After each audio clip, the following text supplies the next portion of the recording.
बहुत समय पहले की बात है। भारतवर्ष के हृदय में एक विशाल और समृद्ध राज था मलवा। राजा भोज बुद्धिमान, न्यायप्रिय और प्रजापालक, और उनका इकलौता पुत्र राजकुमार आदित्य। दुनिया उसे विक्रम के नाम से जानती थी। एक ऐसा योद्धा जिसकी शौर्य गाथा सुनकर दुश्मनों के दिल कांप उठते थे। उसकी तलवार की चमक मन बिजली की धार हो, पर उसके हृदय की भूमि हमेशा सुखी रही, भावनाओं से, प्रेम से, कोमलता से बिल्कुल अनजान। वह कहता था, प्रेम कमजोरों की चीज है। पुरुष तलवार से अपना नाम कमाता है, दिल से नहीं। लेकिन किस्मत हर किसी को उसके अभिमान से जरूर मिलवाता है। विक्रम के साथ भी ऐसा ही होना था। एक वर्ष आया और मानव देवताओं ने मालवा से मुंह फेर लिया। न बादल, न बारिश, न नदी में जल। धरती फट गई, खेत राख बन गए। बच्चों की चीखे, माताओं की असहाय पुकार, राज्य रो रहा था। राजा भोज ने विद्वानों को बुलाया। सबसे वृद्ध ज्योतिषी ने आंखें बंद की, और जब आंख खोली आवाज कांप रही थी, महाराज, इसका समाधान साधारण नहीं है। हिमालय की गुप्त गुफा में एक दिव्य कमल है, अमृत कमल। जब तक वह कमल पूरी तरह नहीं खिलेगा, वर्षा नहीं होगी। एक शर्त है, उसे केवल वही छू सकता है जिसके हृदय में सच्चा निस्वार्थ प्रेम हो। जो घमंड के साथ उसे छुएगा, वह उसी क्षण पत्थर में बदल जाएगा। दरबार में सन्नाटा छा गया, और उसी सन्नाटे को चीरते हुए विक्रम आगे आया, हंसते हुए तलवार हाथ में टिकाए। मैं जाऊंगा, प्रेम मेरे कुछ नहीं होता, मेरी शक्ति ही काफी है। महाराज रुके, दरबार रुका, पर विक्रम के कदम नहीं रुके। विक्रम निकल पड़ा। घने जंगलों से, बर्फीले पहाड़ों से, गहरी खाइयों से। कभी भोजन न मिला, कभी नहीं।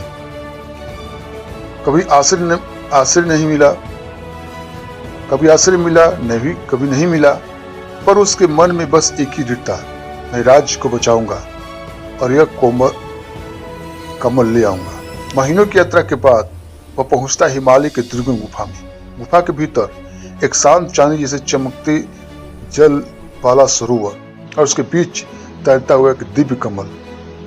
गुलाबी नीली पंखुड़ियां, बीच में सुनहरी चमक, और एक ऐसी सुगंध जो मन को पवित्र कर दे।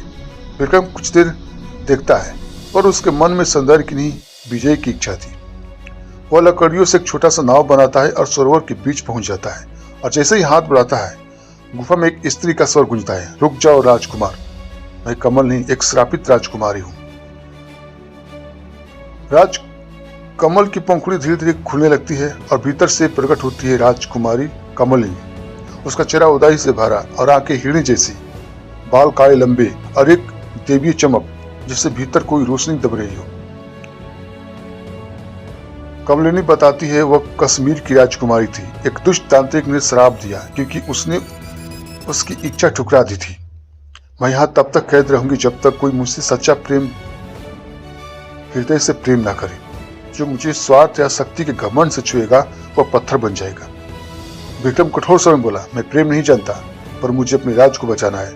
मैं तुम्हें तोड़कर अमृत ले जाऊंगा। कमलिनी धीरे से कहा, तुम मुझे नहीं तोड़ पाओगे, क्योंकि मेरे श्राप को छू सकता है सिर्फ वही जो अपनी सबसे अनमोल वस्तु त्याग दे। विक्रम सोचता है, तलवार, मुकुट, घोड़ा, सता। कमलिनी सिर हिलाती है, नहीं राजकुमार, तुम्हारी सबसे अनमोल चीज है तुम्हारा अहंकार, तुम्हारा घमंड, जो तुम्हें प्रेम स्वीकारने नहीं देता। यह सुनते ही विक्रम का चेहरा तमतमा गया। वो गुफा से बाहर चला गया। विक्रम का भीतर संघर्ष हुआ। हिमालय की ठंडी हवाएं और विक्रम के भीतर हल चल रहा तूफान। पहली बार उसे अपनी प्रजा के रोते चेहरे याद आए, माँ की कहानियां याद आई। विक्रम प्रेम तलवार से अधिक शक्तिशाली होता है। उसने महसूस किया कि वह जीत रहा है, पर जीवन हारता रहा है, क्योंकि उसने कभी प्रेम को समझा ही नहीं। उसकी आंखों में पहली बार पश्चाताप का आंसू चमका था। अगली सुबह सूरज की पहली किरण के साथ विक्रम ने अपने मुकुट को जमीन पर रख देता है, तलवार को भी दूर फेंक देता है, अपने घमंड की हर परत एक एक करके उतार देता है। वह उसी सरोवर के पास पहुंचता है। इस पर कमल मुरझा रहा था, पंखुड़ियां गिर रही थी, उसकी चमक फीकी पड़ चुकी थी। विक्रम के दिल में दर्द की लहर उठी। वो नाव पर सवार होकर पास गया और धीरे से हाथ बढ़ाया और कहा, कमलिनी, मैं हारा। मैंने जीवन में कभी प्रेम नहीं जाना, पर आज मैं समझ गया हूँ कि प्रेम ही जीवन है। मैं तुम्हें बिना किसी स्वार्थ के, बिना किसी ईमान के अपने हृदय से स्वीकारता हूँ। मैं तुम्हें प्रेम करता हूँ। कमलनी की आंखें नम हो गई। सच राजकुमार? उसने कांपते स्वर में पूछा। विक्रम घुटनों के बल बैठ गया। हाँ, मैं तुम्हें चाहता हूँ। तुम्हारी आवश्यकता है मुझे। मैंने अपना घमंड त्याग दिया। तभी सरोवर में से एक प्रकाश फैल गया। कमलनी मानव रूप में सामने आई, दिव्य चमकते हुए, मुस्कुराते हुए। जैसे ही विक्रम उसका हाथ थामा, आकाश गरज उठा, बादल फट पड़े, बाहर भारी वर्षा शुरू हो गई। मालवा राज्य में सूखी धरती हरी होने लगी, नदियां भरने लगी, लोग खुश से रोने लगे। प्रेम ने प्रकृति को पिघला दिया। विक्रम और कमलनी मालवा लौटे। वापस सा राज्य खुशी में डूब गया। विक्रम अब पहले जैसा नहीं था। तलवार चलाने वाला योद्धा अब दिल से शासन करने वाला राजा बन चुका था। वह कहता था, विजय तलवार की नहीं, दिल की होती है।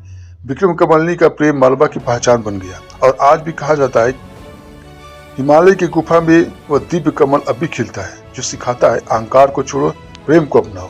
क्योंकि प्रेम वह शक्ति है जो असंभव को भी संभव बना देती है। कहानी समाप्त।